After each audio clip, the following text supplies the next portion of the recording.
सुगावाय सोना मामी हो पोसले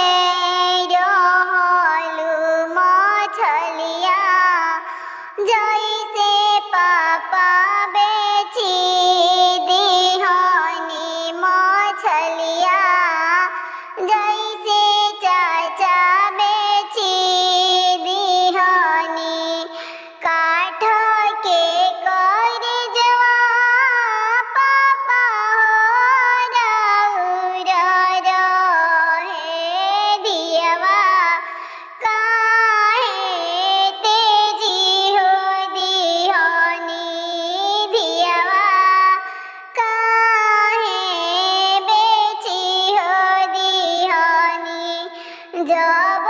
बेटी देखेली पापा के होरिया पापा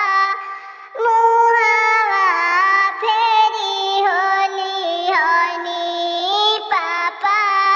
मुहावा फेरी होली हनी अब का तू देखलू बेटी हमार ओरिया सब संपत्तिया बेची हो दिहनी संपत्तिया सारा बेची हो दिहनी एतना बचन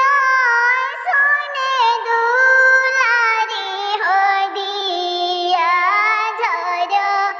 झर नयनवा बहे झर झर